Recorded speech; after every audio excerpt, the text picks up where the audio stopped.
Hello అండి, అందరికీ నమస్కారం. మన చందమామ కథలకు మనసారా స్వాగతం. ఇప్పుడు మనం చెప్పుకోబోతున్న కథ చిరగనిది అరగనిది.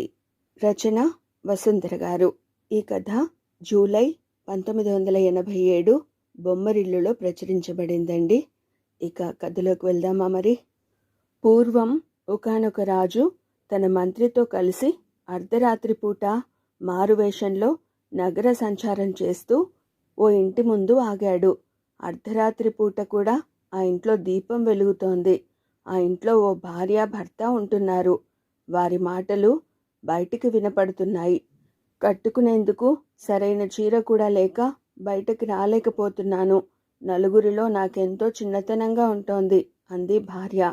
నేనేం చేసేది? రెక్కలు ముక్కలు చేసుకున్నా ఏమీ మిగలడం లేదు.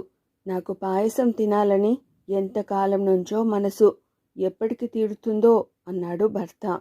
మన చుట్టూ ఉన్న వాళ్ళందరూ ఎంతో సుఖంగానూ సంతోషంగానూ ఉంటున్నారు.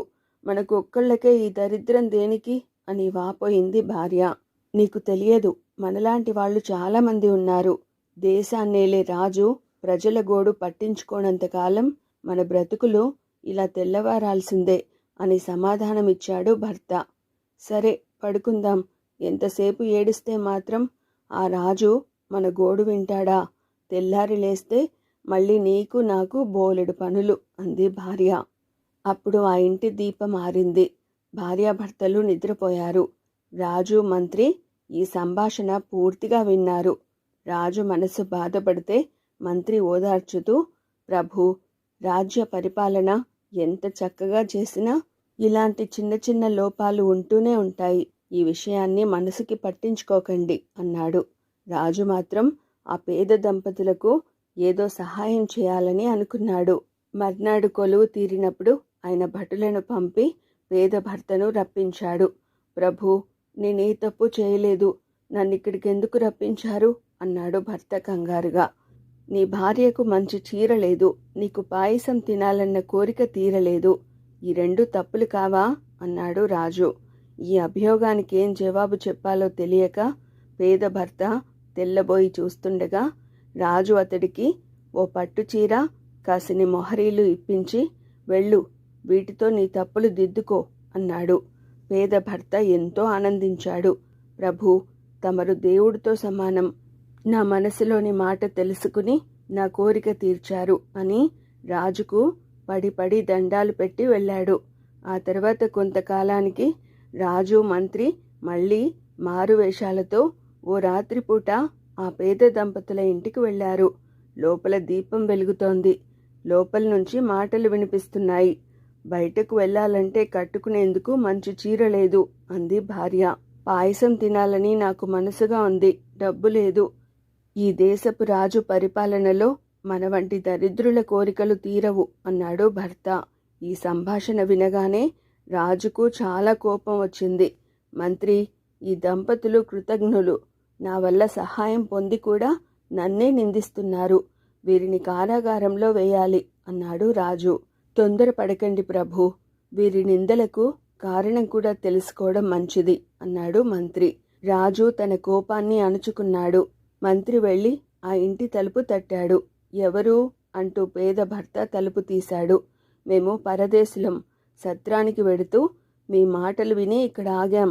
కొద్ది మాసాల క్రితం మేమిక్కడికి వచ్చినప్పుడు రాజు నీ భార్యకు పట్టుచీర, నీకు పాయసం తినడానికి మొహరీలు ఇవ్వడం నేను కళ్ళారా చూశాను. అప్పుడు నువ్వు రాజును దైవ సమానుడని పొగిడావు కూడా. మరి ఇప్పుడెందుకు నిందిస్తున్నావో అర్థం కావడం లేదు. ఆ రోజు రాజసభలో మేం లేకపోయి ఉన్నట్లయితే మీ మాటలు నమ్మేవాళ్ళం. నిజం చెప్పు, అసలు సంగతేమిటి అని అడిగాడు మంత్రి. ఎందుకంటే ఎల్లకాలం ఒక్కటే చీర కట్టుకుంటే ఎన్నాళ్ళు ఆగుతుంది? నా భార్య పట్టు చీర చిరిగిపోయింది, నేను తిన్న పాయసం అరిగిపోయింది అన్నాడు భర్త. అయితే అందుకు రాజు ఏం చేస్తాడు? ఎల్లకాలం నీకు పట్టు చీరలు, పాయసం డబ్బులు ఇస్తుండాలా అన్నాడు మంత్రి. అలాగని ఎవరన్నారు? నేను సోమరిని కాను, శ్రమజీవిని. నేను నా భార్య రోజల్లా రెక్కలు ముక్కలయ్యేలా పనిచేసినా కడుపు నిండడం లేదు. మా వంటి శ్రమజీవులకు శ్రమకు తగ్గ ఫలితం వచ్చేలా చేస్తేనే రాజు సమర్థుడని అనిపించుకుంటాడు అన్నాడు భర్త. ఈ మాటలతో రాజుకు కనువిప్పైంది. లేని వారికి తాత్కాలికంగా సహాయం చేయడం వల్ల లాభం లేదని అర్థమైంది. ఆ మర్నాడే రాజు పేదల శ్రమకు తగిన ఫలితం లభించే విధంగా శాసనాలు చేశాడు. ఆ శాసనాల ఫలితంగా రాజ్యంలో పేదల పరిస్థితి మెరుగైంది. వారిప్పుడు నిత్యం రాజును వేనోళ్ల కీర్తిస్తున్నారు. ప్రభు, ఇక మీ కీర్తి పట్టు చీరలా చిరిగిపోదు, పాయసంలా అరిగిపోదు. సూర్యచంద్రులు ఉన్నంతకాలం ఈ భూమిపై చిరస్థాయిగా ఉండిపోతుంది అంటూ మంత్రి రాజును మెచ్చుకున్నాడు.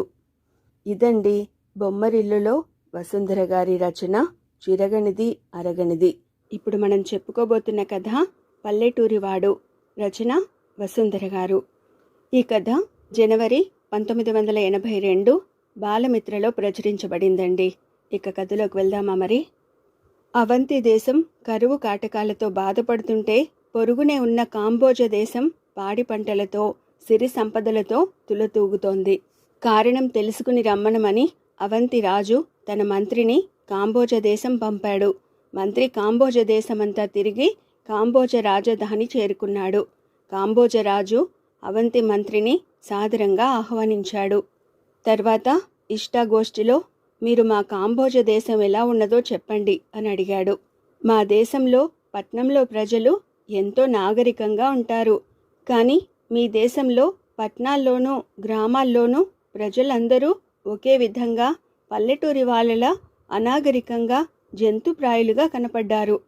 ఇలా అంటున్నందుకు తమరు అన్యథా భావించకండి ప్రభు అన్నాడు అవంతి మంత్రి. తమ దేశపు వైభవాన్ని చూసి అసూయపడి అవంతి మంత్రి అలా అంటున్నాడని కాంబోజరాజు గ్రహించాడు. కానీ ఏమాత్రం ఆవేశపడకుండా, మీరు చెప్పింది నిజమే కావచ్చు, కానీ ఒక్క విషయం నాకు ఆశ్చర్యంగా ఉంది. మా దేశానికి పల్లె ఆదర్శం. మేము పల్లె ప్రజల శ్రమను గుర్తిస్తాం, వాళ్ల తెలివితేటల్ని గౌరవిస్తాం, వాళ్ల ఒరవడిలోనే అంతా నడుస్తాం. పల్లెటూరివాడు అనేది మా దేశంలో ఎంతో గౌరవమైన పదం. ఆ పదం మీ దేశంలో అనాగరికులకు జంతుప్రాయులకు పర్యాయ పదంగా వాడుతున్నారంటే నాకెంతో ఆశ్చర్యంగా ఉన్నది అన్నాడు. కీలెరిగి వాత పెట్టినట్లున్న ఆ మాటలకి అవంతి మంత్రి సిగ్గుతో తల వంచుకున్నాడు. తిరిగి కాంబోజ దేశానికి వెళ్ళాక పల్లెటూరివాడు అనే పదాన్ని తిట్టుగా వాడే ఏ దేశం ముందుకు వెళ్ళదు. కాంబోజ దేశపు వైభవానికి, మన దేశపు దుర్గతికి ఇదే కారణం అని ఆయన తన రాజుకి తెలియజేశాడు. ఇదండి జనవరి 1982 బొమ్మరిల్లులో ప్రచురించబడిన వసుంధర గారి రచన పల్లెటూరివాడు. ఇప్పుడు మనం చెప్పుకోబోతున్న కథ రాజదర్శనం. రచన వసుంధర గారు. ఈ కథ ఏప్రిల్ 1987 బొమ్మరిల్లులో ప్రచురించబడిందండి. ఇక కథలోకి వెళ్దామా మరి. చిత్రగుప్తుడు రాజధానికి బయలుదేరాడు. దారిలో అతడు 4 దొంగలు ఒక యువతిని బంధించి తీసుకుని వెడుతూ ఉండడం చూశాడు. వెంటనే ధైర్యంగా తానొక్కడు వారిని ఎదుర్కొని ఆమెను కాపాడాడు. ఆ యువతి పేరు రత్నమాల. ఆమె రాజధానిలో భాగ్యవంతుడైన వ్యాపారి ధనగుప్తుడి కుమార్తె. ఇంటికి చేరగానే ఆమె తండ్రికి అతడి గురించి గొప్పగా చెప్పింది. ధనగుప్తుడు సంతోషించి, నీ ధైర్య సాహసాలకు మెచ్చాను. నా కుమార్తెను రక్షించినందుకు నేను నీకు కృతజ్ఞుణ్ణి. నీకెంత కావాలో చెప్పు, కోరినంత ధనం ఇవ్వగలను అన్నాడు. అందుకు బదులుగా చిత్రగుప్తుడు, అయ్యా, నాకు ఒక్క పర్యాయం రాజదర్శనం కలిగించండి, ఇంకేమీ వద్దు అన్నాడు.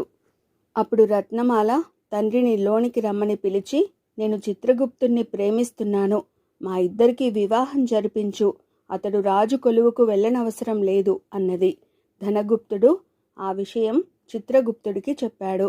దానికతడు, అయ్యా, మీ కుమార్తెను పెళ్లాడడం నాకిష్టమే, కానీ ముందు నాకు ఒక్కసారి రాజదర్శనం కలిగించండి, అప్పటిదాకా నేను వివాహం చేసుకోను అన్నాడు. ధనగుప్తుడు సరేనని రాజుని కలుసుకుని చిత్రగుప్తుడి గురించి చెప్పి రాజదర్శనం చేయించాడు. రాజు చిత్రగుప్తుడితో, జరిగింది విన్నాను. నీవు ధనగుప్తుడికి అల్లుడవడం కంటే నా దర్శనమే ముఖ్యం అనుకోవడం ఆశ్చర్యంగా ఉంది అన్నాడు. ప్రభు, తమకు నా ప్రతాపం చూపాలన్న కోరికతోటే నేను రాజధానికి వచ్చాను. అయితే నాలాంటి వారికి మీ దర్శనం కావడం కష్టం కాబట్టి అందుకు ధనగుప్తుడి సాయం తీసుకున్నాను అన్నాడు చిత్రగుప్తుడు. రాజు వెంటనే అతడి ప్రతాపం చూపడానికి ఏర్పాట్లు చేయించాడు. కత్తి యుద్ధంలో, మల్ల యుద్ధంలో చిత్రగుప్తుడికి ఎదురు నిలబడగలవారే లేరు రాజు కొలువులో. చిత్రగుప్తుడి పరాక్రమాన్ని ఎంతో మెచ్చుకున్నాడు రాజు. అప్పుడు ధనగుప్తుడు చిత్రగుప్తుడితో, నా కుమార్తెను పెళ్లి చేసుకుందుకు నీకింక అభ్యంతరమేం లేదుగా అని అడిగితే, లేదన్నాడు చిత్రగుప్తుడు. నీ ప్రతాపాన్ని నాకు ఈరోజు కాకపోతే మరొకసారి చూపవచ్చు. పెళ్లికి ముందే చూపాలని ఎందుకు అనుకున్నావు అన్నాడు రాజు ఆశ్చర్యంగా.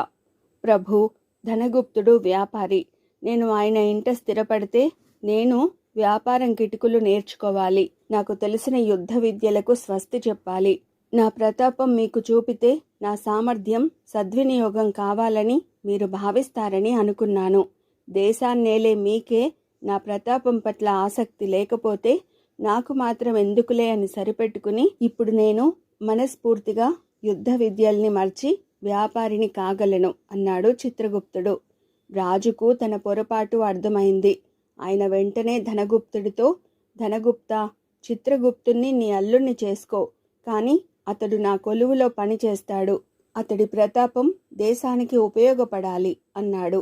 చిత్రగుప్తుడి ముఖం వికసించింది. అతడు రత్నమాలను వివాహం చేసుకుని రాజు కొలువులో చేరి మహావీరుడని పేరు తెచ్చుకుని దేశంలోని దుర్మార్గులకు సింహస్వప్నంగా విలసిల్లాడు. ఇదండి బొమ్మరిల్లులోని వసుంధర గారి రచన రాజదర్శనం. ఇప్పుడు మనం చెప్పుకోబోతున్న కథ శిక్ష. రచన వసుంధర గారు. ఈ కథ జూలై 1986 బాలమిత్రలో ప్రచురించబడిందండి. ఇక కథలోకి వెళ్దామా మరి. జమీందారు నాగభూషణం వద్దకు తరచుగా వెళ్లేవాడు చలమయ్య అనే భూస్వామి. ఆ భూస్వామికి జమీందార్ని పొగడ్డం మినహాగా వేరే పని ఉండేది కాదు. అందుకని నాగభూషణం ఎంతో సంతోషించి, వచ్చినప్పుడల్లా నన్నిలా పొగుడుతూ ఉంటావు, ఏమిటి విశేషం అని అడిగాడు ఒక రోజున. చలమయ్య నవ్వి, అయ్యా, భక్తులు ఆలయానికి వెళ్ళి భగవద్ దర్శనం చేసుకుని స్తోత్రపాఠాలను ఎందుకు చదువుతారు? ఇది అంతే, తమరు సాక్షాత్తు దైవస్వరూపులు అన్నాడు.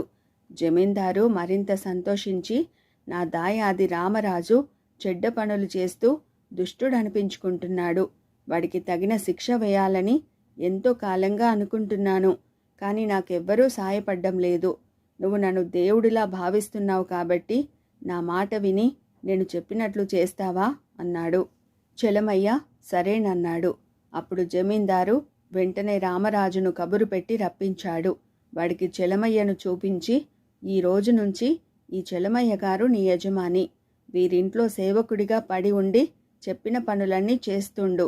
చలమయ్య గారు తిట్టినా కొట్టినా ఎవరికి ఫిర్యాదు చేయడానికి లేదు. 1 ఏడాది పాటు నీకిదే శిక్ష అని చెప్పాడు. అప్పుడు చలమయ్యకు ఏమనాలో పాలుపోలేదు. సాక్షాత్తు జమీందారు దాయాదిని తన ఇంట్లో సేవకుడిగా ఉంచుకునేదెలా? అవునన్నా కాదన్నా తప్పే, కానీ ముందుగా మాట ఇచ్చేశాడు కాబట్టి కాదనడానికి లేదు. రామరాజు చలమయ్య కలిసి చలమయ్య ఇంటికి వెళ్ళారు. రామరాజు తన కూడా మూట ఒకటి తెచ్చుకున్నాడు.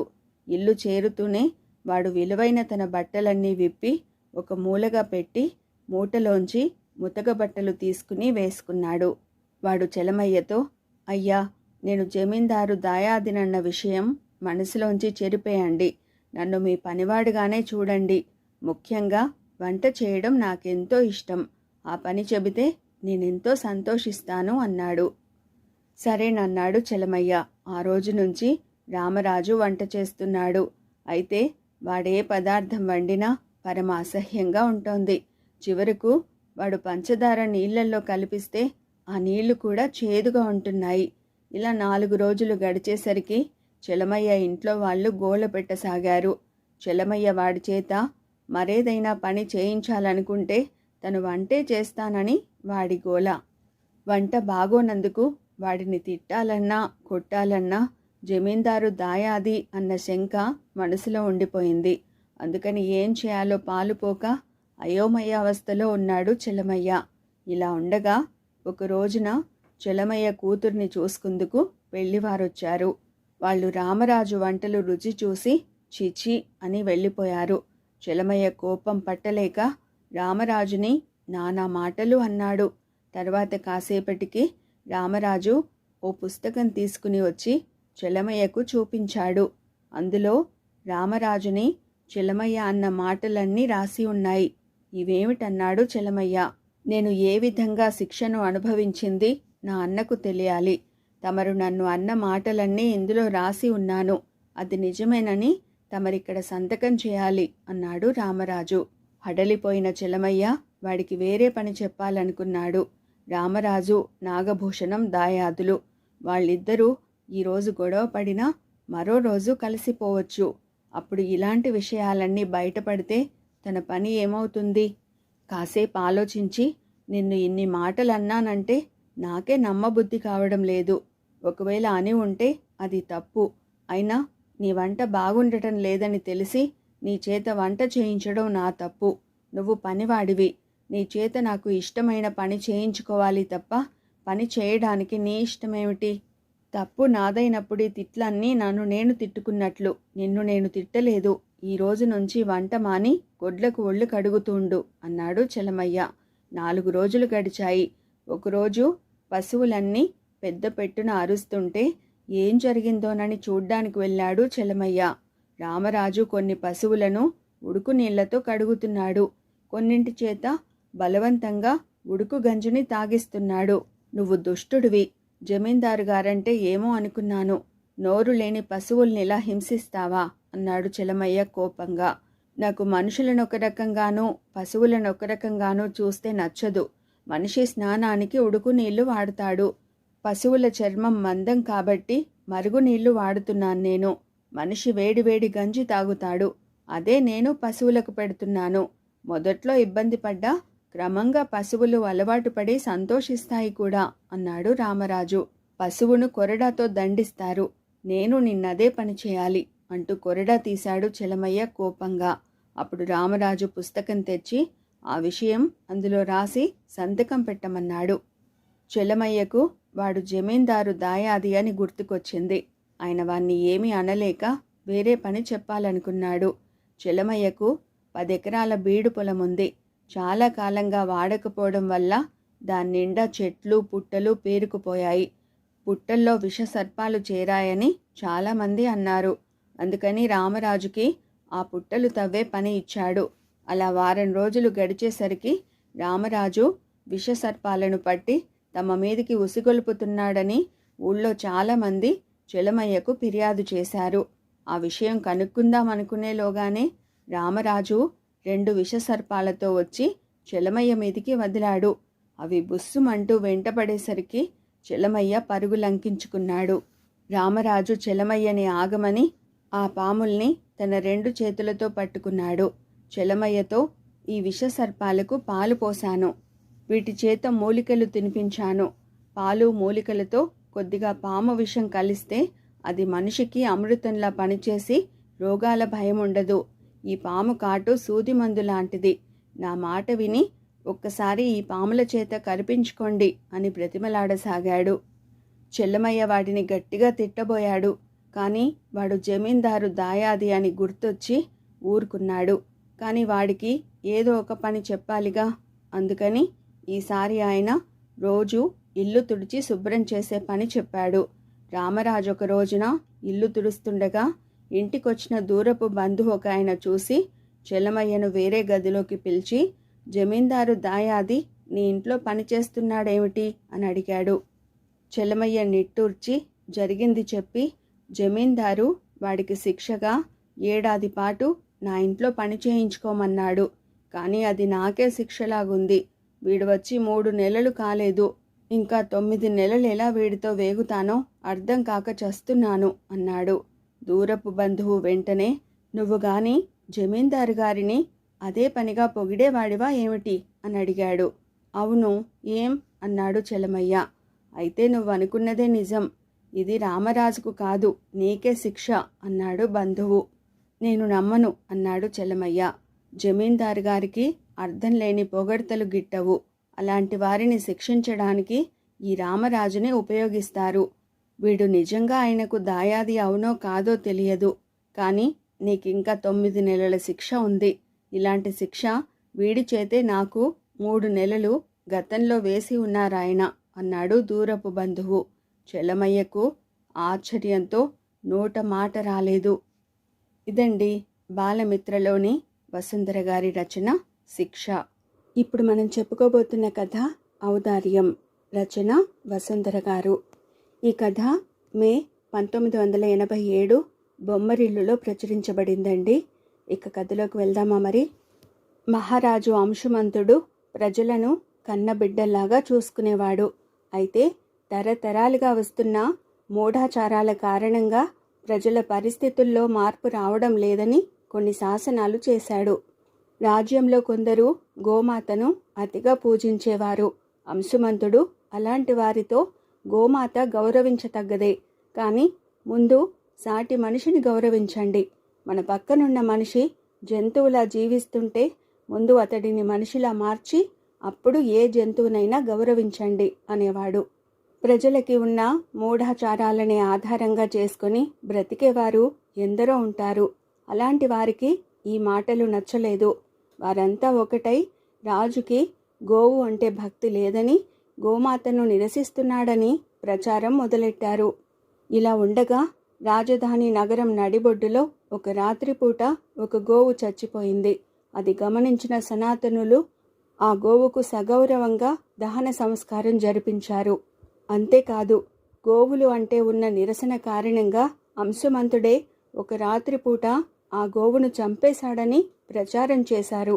ఆ విషయం ఎదుటపడి మహారాజును అడిగే ధైర్యం ఎవరికీ లేదు.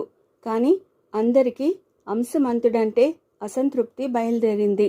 ఇది తెలిసిన అంశుమంతుడు చేయని నేరానికి ప్రజలు తనను తప్పు పట్టినందుకు ఎంతో బాధపడ్డాడు. అయితే ఎదుటపడి తనపై నేరారోపణ చేసే ధైర్యం ఎవరూ చేయనందుకు అతడు కొంత సంతోషించాడు. ఏది ఏమైనా ఈ విషయమై ప్రజలకు సంజాయిషి ఇచ్చుకోవాలని అనిపించింది అంశుమంతుడికి. వెంటనే మంత్రులకు కబురంపి రప్పించి వారిని సలహా అడిగాడు. ప్రభు, మీరు తప్పు చేయలేదు, చేయని తప్పుకు సంజాయిషి ఎందుకు ఇవ్వాలి అన్నారు మంత్రులు. పైకి అలాగన్నా వారిలో కూడా కొందరు తనను అనుమానిస్తున్నారని తెలిసింది మహారాజుకి. కొన్నాళ్లకు మహారాజుకు అస్వస్థత చేసింది. కొంతకాలం పాటు అతడు ప్రజలను చూడలేదు. దానితో గోహత్య కారణంగా అంశుమంతుడికి కుష్ఠువ్యాధి వచ్చిందన్న ప్రచారం ప్రజల్లో ప్రబలసాగింది. అస్వస్థత నుంచి తేరుకున్నాక అంశుమంతుడు ఒక రోజున ప్రజల మధ్యకు వెళ్ళి వారి సమక్షంలో గోమాతను పూజించాడు. ఆ పూజ చూడ్డానికి జనం తండోపతండాలుగా వచ్చారు. చాలామంది అంశుమంతుడి గోభక్తికి సంతోషించారు. కానీ వారిలో ఒక పౌరుడు ముందుకు వచ్చి, ప్రభు, మీరు గోహత్య చేశారు. ఆ కారణంగా సోకిన కుష్ఠువ్యాధి ఈరోజు గోమాతను పూజించినంత మాత్రాన పోదు అని అన్నాడు ధైర్యంగా. అంశుమంతుడు ఆశ్చర్యంగా, నేను గోహత్య చేయడమేమిటి, నాకు కుష్ఠువ్యాధి సోకడమేమిటి, అంత వివరంగా చెప్పు అన్నాడు. ఆ పౌరుడు తడబడకుండా నిర్భయంగా మహారాజుపై ప్రచారంలో ఉన్న విశేషాలన్నీ చెప్పాడు. అంశుమంతుడు వెంటనే లేచి నిలబడి, ఇక్కడున్న వారిలో ఎవరైనా సరే నా దగ్గరకు వచ్చి నా ఒంటి మీద కుష్ఠువ్యాధి లక్షణాలు ఉన్నాయేమో పరీక్షించుకోవచ్చు అన్నాడు. అప్పుడు మహారాజు పూజా వేదికపై ఉన్న కారణాన అతడు చిన్న పంచ కట్టుకొని పైన శాలువ కప్పుకున్నాడు. ఆ శాలువాను తొలగించగానే అతడి శరీరం దివ్య తేజస్సుతో దగదగా మెరిసింది. అతడికి కుష్టు సోకిందని అనుకున్న వారందరూ సిగ్గుతో తలలు వంచుకున్నారు. ఆ తర్వాత అంశుమంతుడు, మన దేశంలో గోవుని పూజించాలనే వారు చాలామంది ఉన్నారు. గో సంరక్షణ గురించి మాత్రం వారెవరూ పట్టించుకోరు. గతంలో ఓ గోవు చనిపోయింది కదా, ఆ గోవు యజమాని కూడా అలాంటివాడే. అతడు గోమాతను పూజించే భక్తుడే కానీ తన ఇంటనున్న గోవుకు కడుపు నిండా తిండైనా పెట్టడు. ఆ గోవు తిండి కోసం అలమటించి ఇంట్లో నుంచి పారిపోయి ఆకలి బాధతో నగరం మధ్యలో చచ్చిపోయింది. అలాంటి వారు చాలామందే ఉన్నారు కాబట్టి ఆ గోవు యజమాని ఒక్కడి పేరు నాకు తెలిసినా నేనిప్పుడు బయట పెట్టడం లేదు అంటూ అసలు విషయం ప్రజల ముందు బయట పెట్టాడు. ఆ పైన అంశుమంతుడు గోమాత పూజను పూర్తి చేసుకున్నాడు. తనపై ఆరోపణలు చేసిన యువకుణ్ణి క్షమించి వదిలిపెట్టాడు. ప్రజలంతా మహారాజు ఔదార్యాన్ని వేనోళ్ల కొనియాడారు. ఆ రాత్రి మహారాణి అంశుమంతుడితో, ప్రభూ, మీపై అబద్ధ ఆరోపణలు చేసిన ఆ పౌరుణ్ణి శిక్షించకుండా వదిలిపెట్టడం నాకు నచ్చలేదు అన్నది. అందుకు అంశుమంతుడు నవ్వి, ప్రజల్లో చాలా మూఢనమ్మకాలు ఉన్నాయి. వాటిని ఒక్కసారిగా పోగొట్టాలనుకున్నాను. అది నా తప్పు. అందువల్లనే నాపై దుష్ప్రచారాలు ప్రారంభమయ్యాయి. అయితే నేను రాజునన్న భయంతో ఎదుటపడి ఎవరూ నన్నడగరు. ఆఖరికి మన మంత్రులు కూడా నన్ను అనుమానిస్తున్నా నాకు ఆ విషయం చెప్పలేకపోతున్నారు. ఆ కారణంగా నేను ఆ దుష్ప్రచారాలకు సంజాయిషి ఇవ్వలేకపోతున్నాను. ఇది పని కాదని ఈరోజు నేనే ఒక యువకుణ్ణి నియమించి నాపై ఆరోపణలు చేయమని ప్రోత్సహించాను. వాడు ఆరోపణలు చేయడం వల్లనే ప్రజలకు నిజం చెప్పే అవకాశం నాకు వచ్చింది. నేను నియమించిన వాడిని నేనెలా శిక్షించగలను? వాడిని వదిలిపెట్టడం వల్ల నా ఔదార్యానికి కూడా ప్రశంసలు లభించాయి కదా అన్నాడు. భర్త ఔదార్యంలోని అసలు రహస్యం తెలిసాక మహారాణి అతడి తెలివిని మెచ్చుకోకుండా ఉండలేకపోయింది. ఇదండి బొమ్మరిల్లులోని వసుంధర గారి రచన ఔదార్యం అనే కథ. ఇప్పుడు మనం చెప్పుకోబోతున్న కథ ఒక్కటే లోపం. రచన వసుంధర గారు. ఈ కథ జనవరి 1982 బొమ్మరిల్లులో ప్రచురించబడిందండి. ఇక కథలోకి వెళ్దామా మరి. సోమయ్యకి గాజు సామానుల దుకాణం ఉంది. రోజు గాజు సామానుల మీద దుమ్ము పడుతూ ఉంటుంది. ఏ రోజుకు ఆ రోజు తుడవకపోతే గాజు సామాను పాతదిలా కనిపిస్తుంది. అందుకని ఆ పనికో మనిషిని పెడదామనుకున్నాడాయన. అయితే అందుకు ఆయనకు సరైన మనిషి దొరకడం లేదు. కొందరు దుమ్ము సరిగ్గా దులపడం లేదు. కొందరు డబ్బు దొంగిలిస్తున్నారు. కొందరు ఓ రోజొస్తే మరో రోజు రారు. ఈ విషయమై సోమయ్యకు చాలా ఇబ్బందిగా ఉన్న సమయంలో పొరుగింటి నాగయ్య తన కొడుకు రాజుని ఆయన వద్దకు తీసుకొచ్చి, ఒక్క లోపం తప్పిస్తే మావాడు చాలా శ్రద్ధగా పనిచేస్తాడు బాబూ అన్నాడు. పొరుగింటి నాగయ్య తన కొడుకు రాజుని ఆయన వద్దకు తీసుకొచ్చి, ఒక్క లోపం తప్పిస్తే మావాడు చాలా శ్రద్ధగా పనిచేస్తాడు బాబూ అన్నాడు. పని శుభ్రంగా చేస్తాడా అని అడిగాడు సోమయ్య. వీడు తన చేత్తో ఏం తుడిచినా తలతల్లాడిపోవలసిందే అన్నాడు నాగయ్య. దొంగ బుద్ధి ఉందా అని అడిగాడు సోమయ్య. పూచిక పుల్ల కూడా ముట్టడు బాబూ అన్నాడు నాగయ్య. పనికి రోజు వస్తాడా లేక అప్పుడప్పుడు ఎగనామం పెడతాడా అన్నాడు సోమయ్య. రాత్రింబవళ్ళు రమ్మన్నా వస్తాడు. వచ్చాక మళ్ళీ దుకాణంలో నుంచి మీరు పొమ్మనే దాకా పోడు అన్నాడు నాగయ్య. అయితే ఇంకేం, ఇతర లోపాలుంటే నేను సర్దుకుంటానులే అని సోమయ్య రాజును పనిలో పెట్టుకున్నాడు. చేరిన మరునాడే 10 గాజు సీసాలు బద్దలు కొట్టాడు రాజు. సోమయ్య వెంటనే నాగయ్యకు కబురు పంపి సంజాయిషి అడిగాడు. మా వాడికి ఒక్కటే లోపమని చెప్పాను కదా బాబూ, అదేమిటంటే చెయ్యి కాస్త వదులు అంతే అన్నాడు నాగయ్య వినయంగా. ఇదండి బొమ్మరిల్లులోని వసుంధర గారి రచన ఒక్కటే లోపం అనే కథ. ఇప్పుడు మనం చెప్పుకోబోతున్న కథ దెయ్యంతో చదరంగం. రచన వసుంధర గారు. ఈ కథ డిసెంబర్ 1986 బొమ్మరిల్లులో ప్రచురించబడిందండి. ఇక కథలోకి వెళ్దామా మరి. సీతారాముడికి భార్య మీద కోపం వచ్చి ఇంట్లోంచి బయటకు వచ్చేసి ఊరు చివర ఓ చెట్టు కింద కూర్చున్నాడు. అప్పుడు చెట్టు మీద నుంచి దయ్యం ఒకటి అతడి ముందు దూకి, నేను నిన్నేమీ చేయను, నాతో కాసేపు చదరంగం ఆడు అన్నది. సీతారాముడు భయపడుతూనే, ఇక్కడ చదరంగం బల్ల లేదే అనగానే దెయ్యం వెంటనే గాలిలోకి చేతులు చాచి దాన్ని సృష్టించింది. ఎదురుగా ఓ బల్ల, దానిమీద చదరంగం బల్ల, గుళ్ళల్లో పేర్చిన పావులు చూసేసరికి సీతారాముడికి ఉత్సాహం వచ్చింది. ఎదురుగా ఉన్నది దెయ్యం అన్న విషయం కూడా మరచిపోయి ఆటకు ఉపక్రమించాడు. సీతారాముడు చదరంగంలో దిట్ట కనుక ఎత్తుకు పై ఎత్తులు వేసి క్షణాల మీద దెయ్యం ఆట కట్టించాడు. నాకు ఈ ఆట అంటే ఎంతో ఇష్టం. బ్రతికుండగా ఒక్కసారి కూడా ఆట నెగ్గలేదు.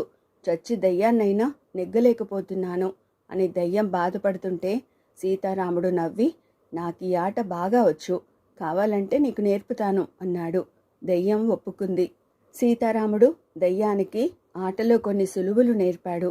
తర్వాత ఇద్దరూ ఇంకో ఆట ఆడారు. మళ్ళీ సీతారాముడే నెగ్గాడు.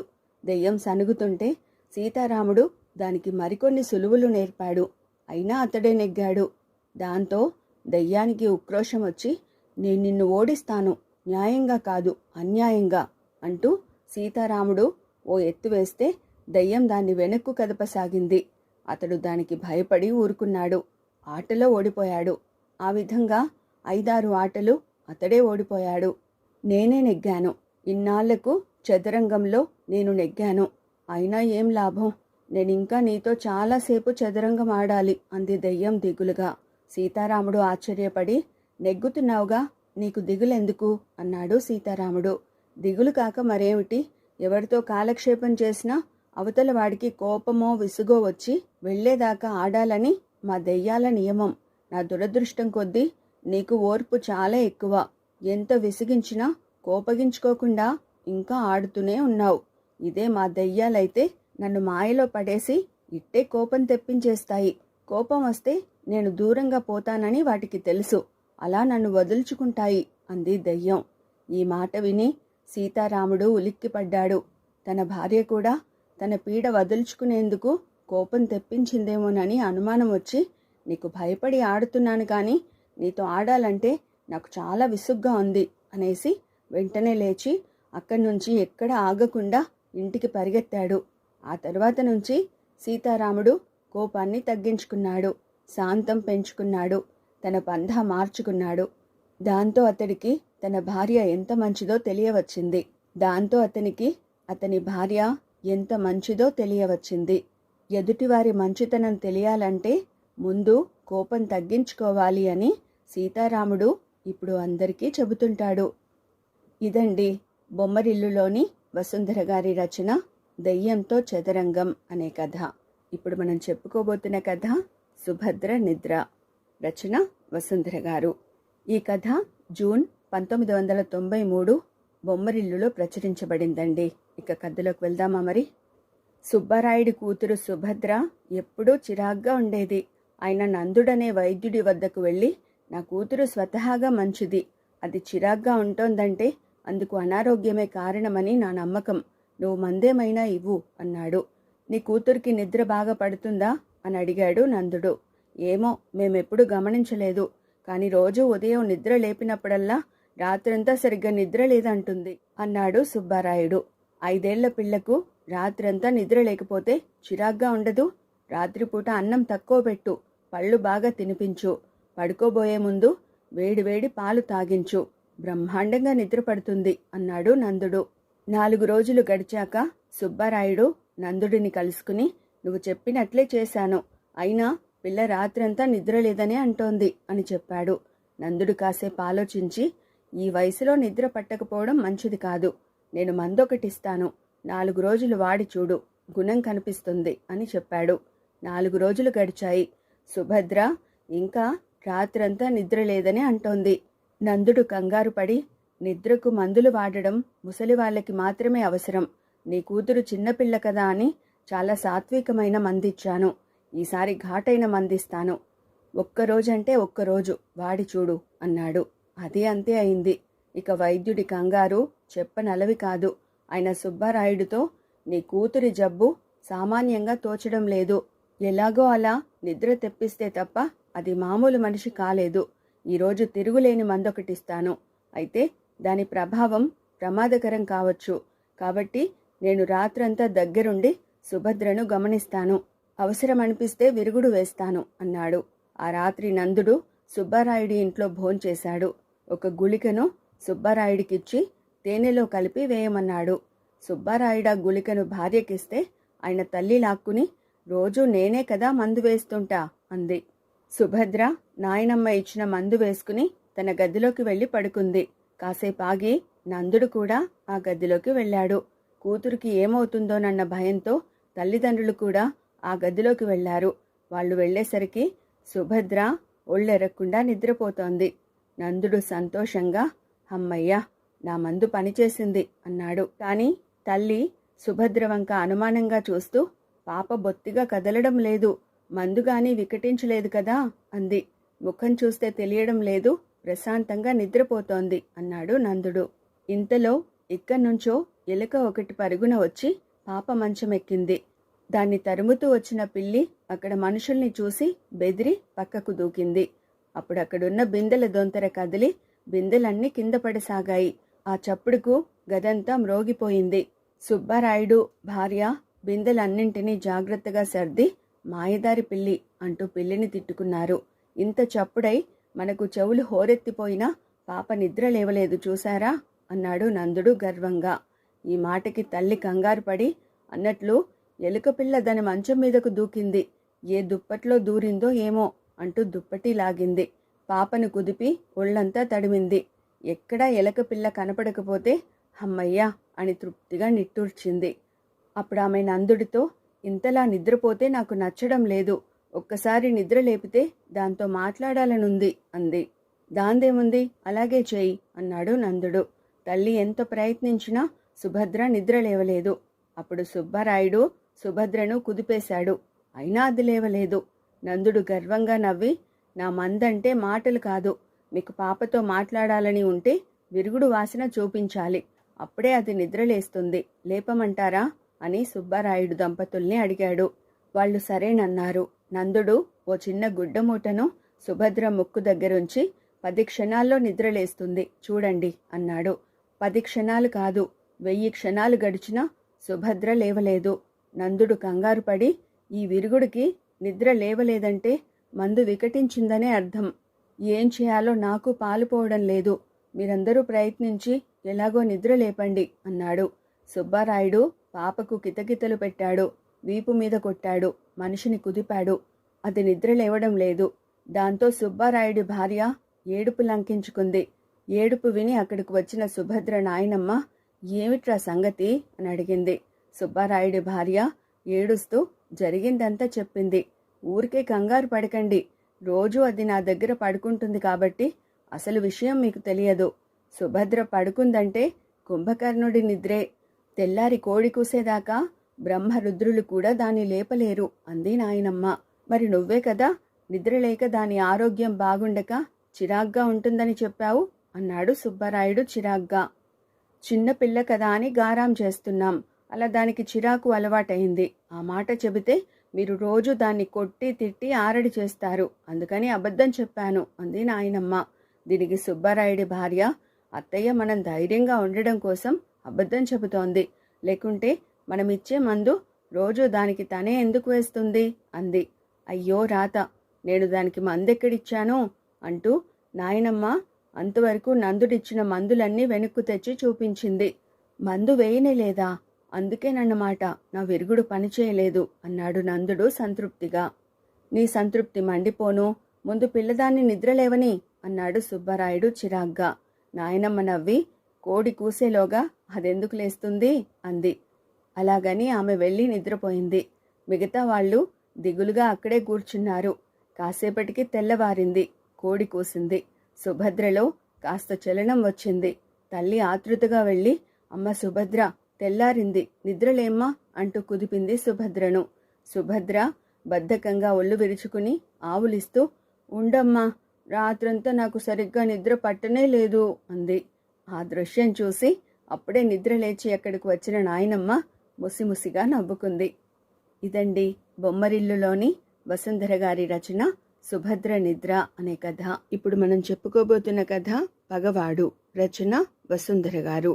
ఈ కథ నవంబర్ 1988 బొమ్మరిల్లులో ప్రచురించబడిందండి. ఇక కథలోకి వెళ్దామా మరి. పుల్లన్న స్వాభిమానం గల మనిషి.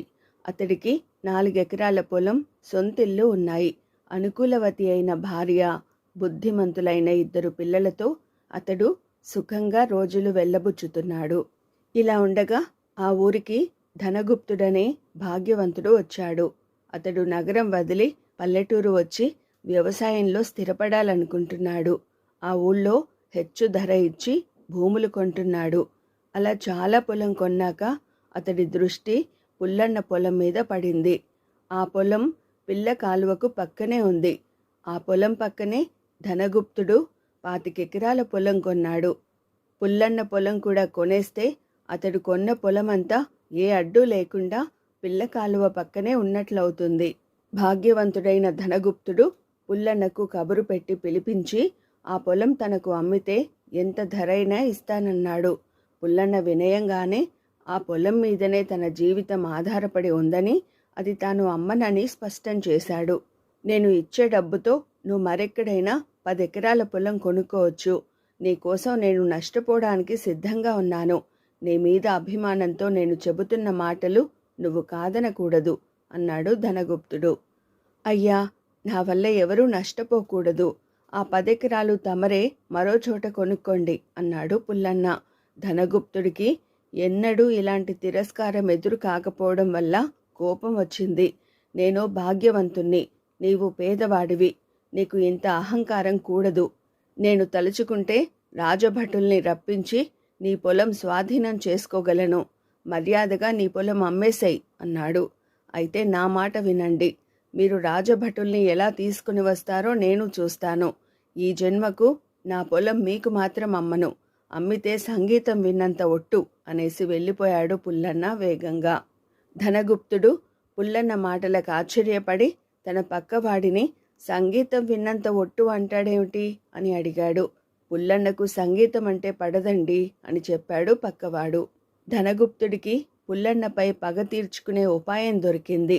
అతడు హెచ్చు ధరకు పుల్లన్న పక్కిళ్ళు కొని అందులో విద్యాకరుడనే సంగీత విద్వాంసుని ఉంచి రోజు సంగీత సాధన చేయమని చెప్పాడు.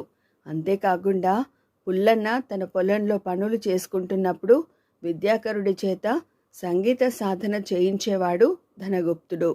ఇది పుల్లన్నకు భరింపశక్యం కాకపోయింది.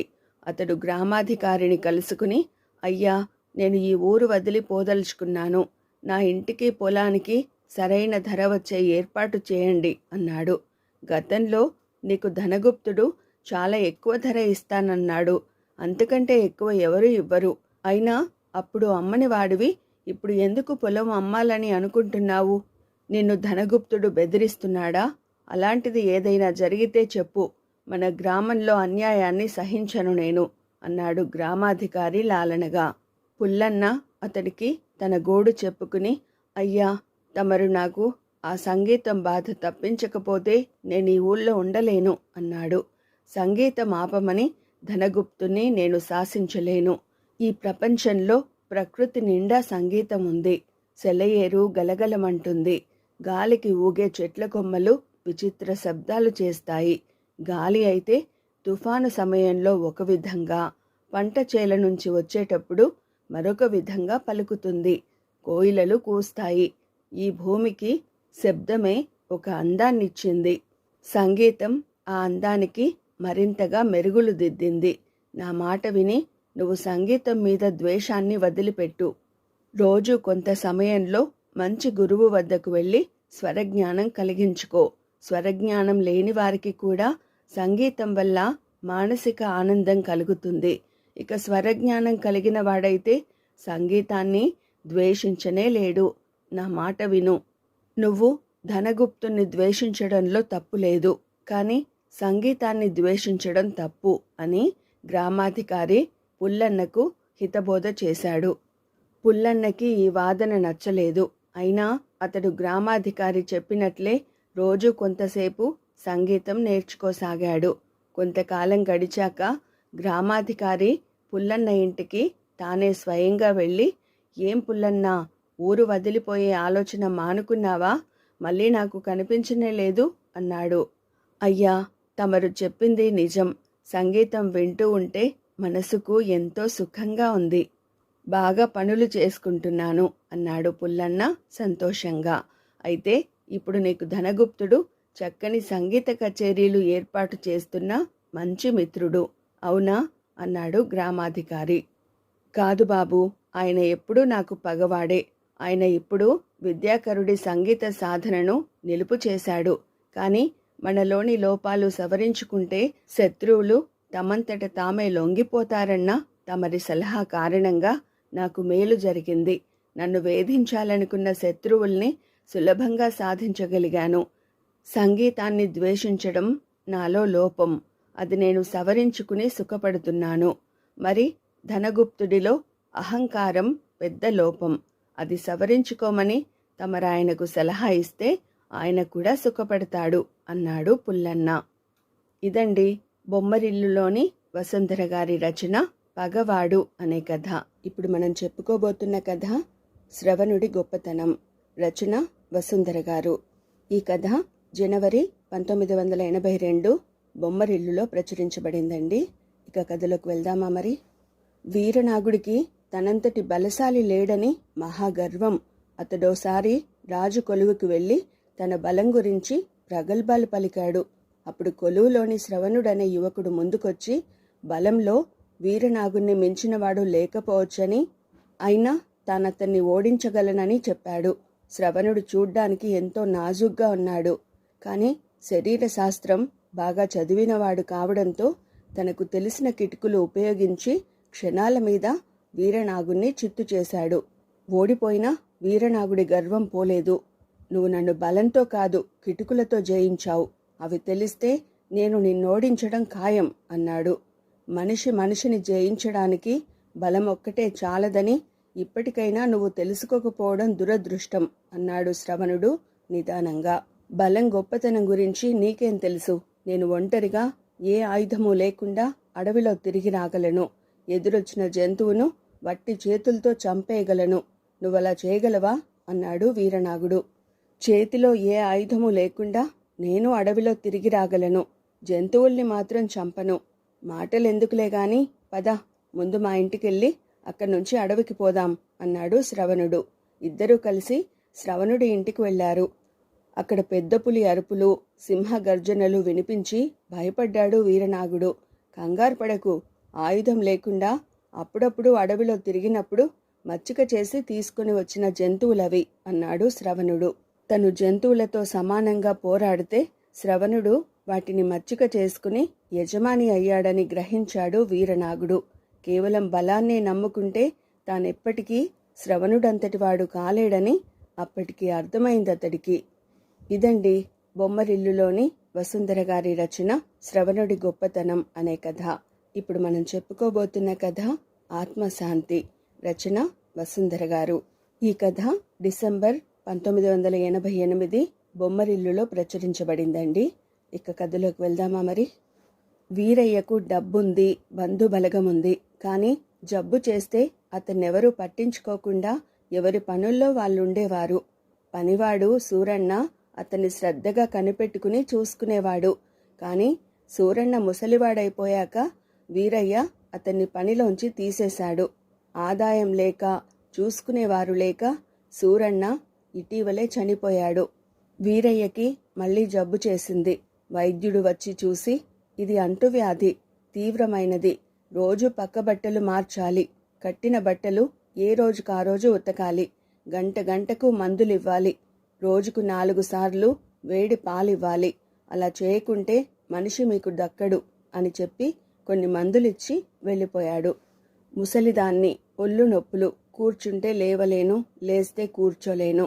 ఆయన సంరక్షణ మీరే చూడండి అంది వీరయ్య భార్య రాజమ్మ ఇంట్లో వాళ్లతో.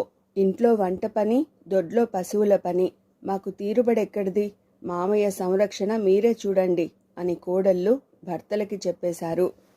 ఆ కొడుకులకేమో చేతి నిండా పని, ఇంట్లో క్షణం కూడా ఉండరు. ఇక మనుమలకేమో చదువు ఆటలును. అందుకని వీరయ్య కోసం ఓ పనివాణ్ణి పెట్టారు. అంతమందికి పట్టని వీరయ్య గురించి తను మాత్రం ఎందుకు పట్టించుకోవాలని పనివాడు అంతంత మాత్రంగానే ఉండేవాడు. అయితే ఎవరో అమర్చిపెట్టినట్లుగా వీరయ్యకు అన్నీ అమరిపోతూ ఉండేవి. బట్టలు, పక్క బట్టలు ఎవరో శుభ్రపరిచేవారు. వీరయ్యకు వేళ్లకు మందులు, పాలు అందేవి. కొన్నాళ్ళు అపస్మారక స్థితిలో ఉన్నాక ఒక రోజున అతడు తేరుకుని మామూలు మనిషి అయ్యాడు. ఆ రోజు తనకు పాలందిస్తున్న వ్యక్తిని చూసి, అరే నువ్వా సూరన్న, నువ్వు చచ్చిపోయావు కదూ అన్నాడు వీరయ్య ఆశ్చర్యంగా. అవును బాబయ్య, చచ్చినా నా ఆత్మకు మీపై మమకారం చావలేదు. వృద్ధాప్యంలో జబ్బు చేస్తే మిమ్మల్ని ఎవరూ చూసుకోరని నాకు తెలుసు. ఆ బాధ నాకు స్వానుభవం కూడా. నేను పడ్డ బాధ మీరు పడకూడదని మీకు సేవలు చేసుకుందుకొచ్చాను. మీ ఉప్పు తిన్నందుకు ఈ విధంగానైనా మీ రుణం తీర్చుకోనివ్వండి. ముసలివాడినని అనుమానించకండి. ఇప్పుడు నాకున్న కొత్త శక్తులతో మిమ్మల్ని మరింత గొప్పగా సేవించుకోగలను అన్నాడు సూరన్న. వీరయ్య తెల్లబోయి, నన్ను నువ్వెప్పుడు నా వాళ్ళకంటే బాగా చూసుకున్నావు. అయినా ముసలివాడివైపోయావని నిన్ను పనిలోంచి తీసేశాను. నిన్ను కాదని నా సంపదనంతా నా వాళ్ళ కోసం వెచ్చిస్తున్నాను. ఇక నేను నీ చేత సేవలు చేయించుకోలేను. నీవు సుఖంగా స్వర్గానికి వెళ్ళిపో అన్నాడు. అలా జరగాలంటే మిమ్మల్ని శ్రద్ధగా చూసుకునే మనుషులు ఉన్నారని నాకు నమ్మకం కలగాలి అన్నాడు సూరన్న వినయంగా. అప్పుడు వీరయ్య తన వాళ్ళందరినీ పిలిచి జరిగింది చెప్పి, సూరన్న ఆత్మశాంతి కోసం నేను నా ఆస్తిని వారసులకి కాక నన్ను శ్రద్ధగా చూసుకునే వారికే ఇవ్వాలనుకున్నాను. ఈ రోజు నుంచి మీరెవ్వరూ ఇక్కడకు రాకండి అన్నాడు. అంతే, రాజమ్మకి ఒళ్ళు నొప్పులు తగ్గిపోయాయి. కొడుకులకి, కోడళ్ళకి, మనవలకి కొత్తగా తీరుబడి వచ్చింది. అంతా అతన్ని శ్రద్ధగా సేవిస్తున్నారు. వీరయ్య కూడా కేవలం తన వారి కోసమే కాక ఇతరుల కోసం కూడా తన సంపదను వెచ్చించసాగాడు. ఆ తర్వాత సూరన్న ఆత్మ మళ్ళీ ఎవరికీ కనపడలేదు. ఇదండి బొమ్మరిల్లులో వసుంధర గారి రచన ఆత్మశాంతి అనే కథ. ఇప్పుడు మనం చెప్పుకోబోతున్న కథ రాళ్ల విలువ. రచన వసుంధర గారు. ఈ కథ ఏప్రిల్ 1987 బొమ్మరిల్లులో ప్రచురించబడిందండి. ఇక కథలోకి వెళ్దామా మరి. పూర్వం సింహగుప్తుడనే రత్నాల వ్యాపారి ఒకసారి అడవి దారిని ప్రయాణం చేస్తూ దారి తప్పాడు. దిక్కుతోచక అలా పోతుండగా అతడి అదృష్టం కొద్దీ ఓ కూయగూడెం కనిపించింది. అక్కడ 2 పిల్లలు ఏవో మెరిసే రాళ్లతో గోళీలాడుకోవడం చూశాడు. అవి చాలా ఖరీదైన రత్నాలని గ్రహించాడు. ఈలోగా కోయదొర అక్కడికి వచ్చి సింహగుప్తుణ్ణి చూశాడు.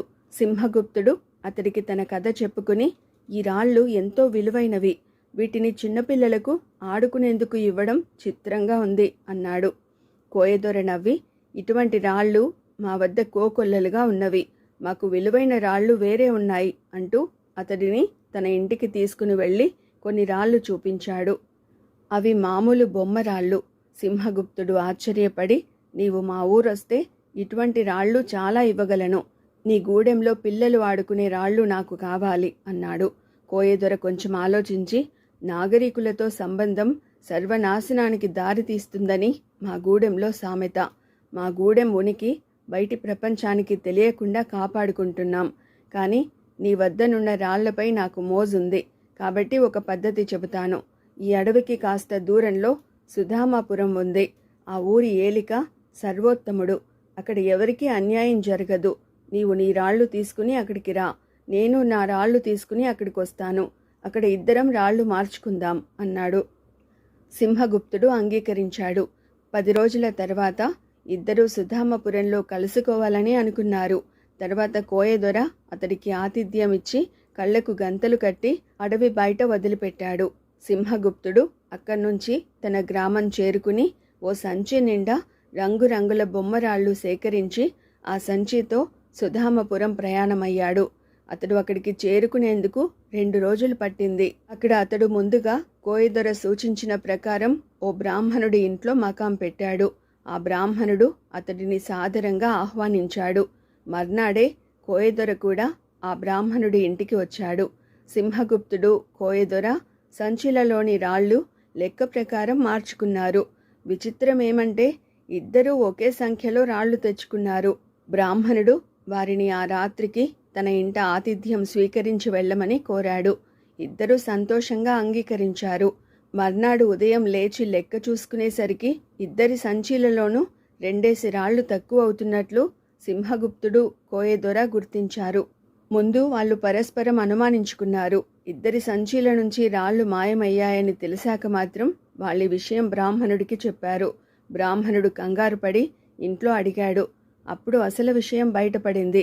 బ్రాహ్మణుడి కొడుకులు ఇద్దరూ 2 సంచీలలోంచి చెరొక 2 రాళ్ళు తీసుకుని గోలీలాడారు. ఆటలో ఆ రాళ్ళు ఎక్కడో పడిపోయాయి. ఎంత వెతికినా కనపడలేదు. మీ రాళ్ల బాధ్యత నాది, వాటి విలువ నేనిచ్చుకుంటాను, ఎంతో చెప్పండి అన్నాడు బ్రాహ్మణుడు దీనంగా. సింహగుప్తుడు వెంటనే మొత్తం 4 రాళ్ళు కలిపి 1,00,000 వరహాల విలువ చేస్తాయి అన్నాడు. అయితే ఆ దేశంలో నాణాల పద్ధతి లేదు.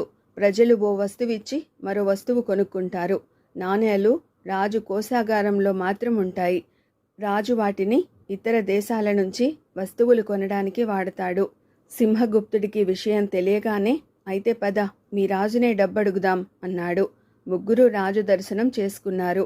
ఈ బ్రాహ్మణుడు మా ఇద్దరికి 1,00,000 వరహాలు బాకీ పడ్డాడు. మేం పరదేశీయులం, మాకు న్యాయం చేకూర్చండి అన్నాడు సింహగుప్తుడు. రాజు బ్రాహ్మణుడి స్థితిగతులు విచారించి, వెర్రివాడా, నీ ఇల్లు పొలం అమ్మినా 25,000 వరహాలకు మించి రాదు. అసలు నీవు వీరికి 1,00,000 వరహాలు ఎలా బాకీ పడ్డావు అని అడిగాడు. బ్రాహ్మణుడు రాజుకు జరిగిందంతా చెప్పాడు. రాజు వెంటనే భటులను పిలిచి, వీరిద్దరినీ కారాగారంలో ఉంచండి, ఆహారం అసలు పెట్టవద్దు, అడిగినప్పుడు మంచినీళ్లు మాత్రం ఇవ్వండి అన్నాడు. వాళ్ళిద్దరూ కారాగారంలో 4 రోజులు ఆకలికి అలమటించాక రాజు వారిని చూడ్డానికి వెళ్ళాడు. వాళ్ళకి అప్పుడు లేచి నిలబడే శక్తి కూడా లేదు. మీ దగ్గరున్న 2 సంచీల రాళ్ళు నాకిస్తే మీకు కడుపు నిండా భోజనం పెట్టి ఇక్కడి నుంచి విడిపిస్తాను, సమ్మతమేనా అన్నాడు రాజు. గత్యంతరం లేక ఇద్దరూ ఒప్పుకున్నారు. అప్పుడు రాజు వారికి కడుపు నిండా భోజనం పెట్టించి స్వేచ్ఛని ఇచ్చాడు. సింహగుప్తుడు రాజుతో, నీవు ఎంతో ధర్మాత్ముడువని తెలిసి ఇక్కడికి వచ్చాను, నాకు తగిన శాస్తే జరిగింది అన్నాడు. రాజు నవ్వి, మా దేశంలో ఏ రాళ్లకు విలువ లేదు, మీ రాళ్ల విలువ ఎంతో తెలుసుకునేందుకే నేను మిమ్మల్ని కారాగారంలో ఉంచాను. మీ సంచీడు రాళ్ళు కలిపినా ఒక పూట భోజనం విలువ చేయవని తేలిపోయింది. బ్రాహ్మణుడు మీకు తృప్తిగా భోజనం పెట్టి 2 రాళ్ళు తీసుకున్నాడు, అంటే మీరే అతడికి బాకీ ఉన్నారు, అవునా అన్నాడు. సింహగుప్తుడు తెల్లబోయి, ఒక విధంగా నీవు చెప్పింది నిజం, కానీ అనాగరికులకు రత్నాల విలువ ఏమాత్రమూ తెలియకపోవచ్చు. మీకు తెలియకపోవడం ఆశ్చర్యంగా ఉంది ప్రభు అన్నాడు.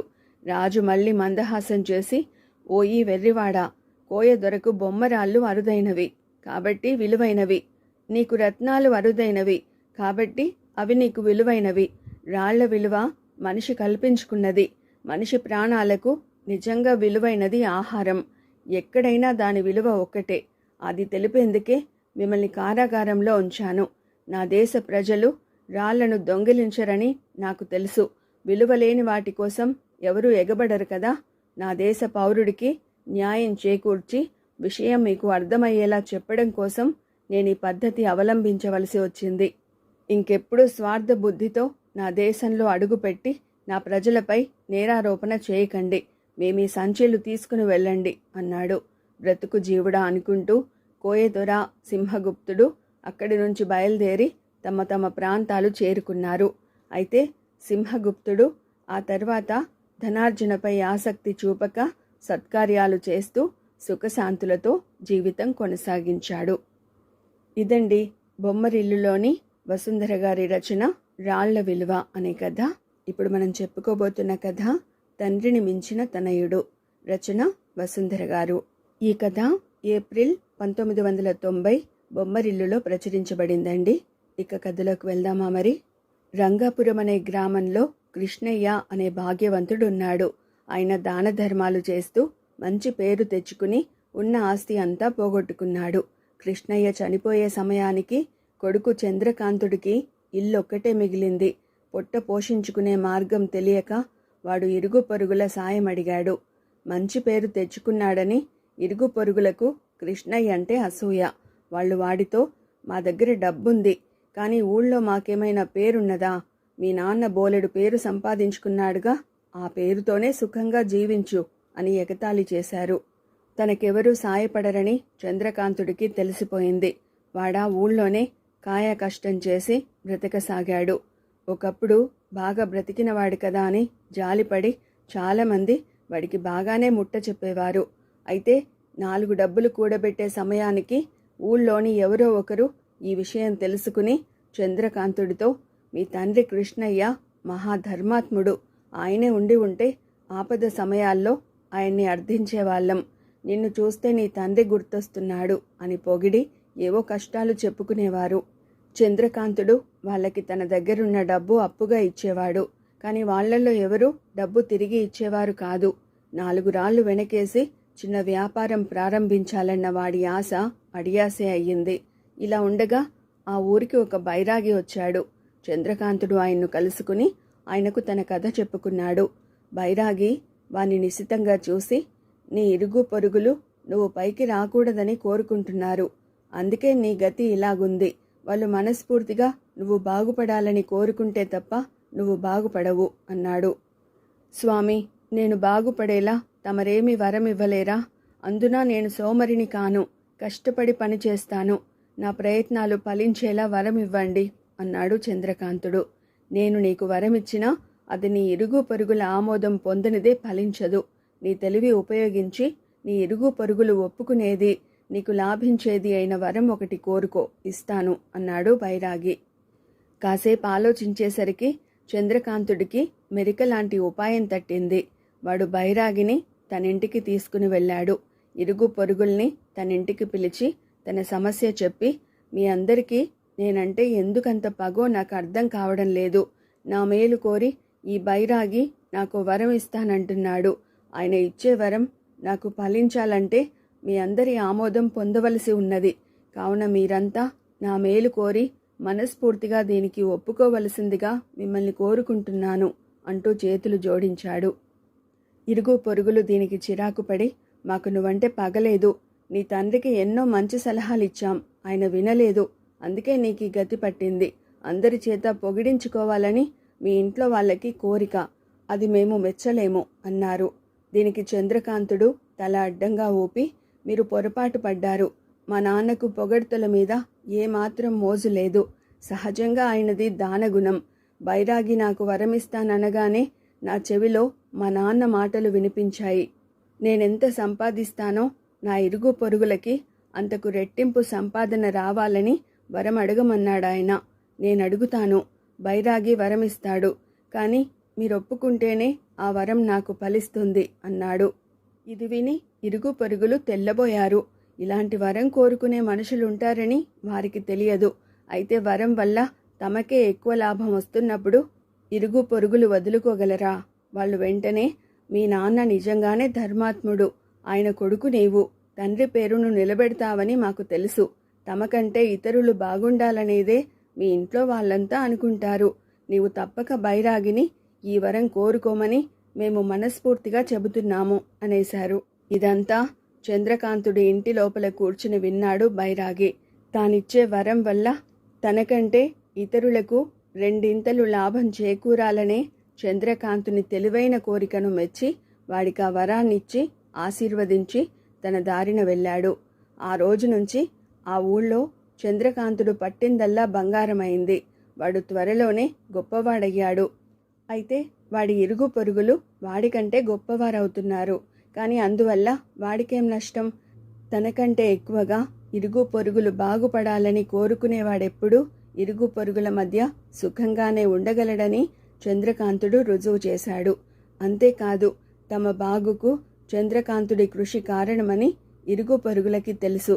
కాబట్టి వాళ్ళు వాడినెప్పుడూ పొగుడుతూనే ఉండేవారు.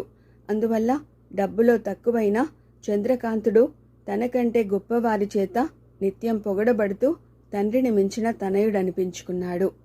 ఇదండి బొమ్మరిల్లులోని వసుంధర గారి రచన తండ్రిని మించిన తనయుడు అనే కథ.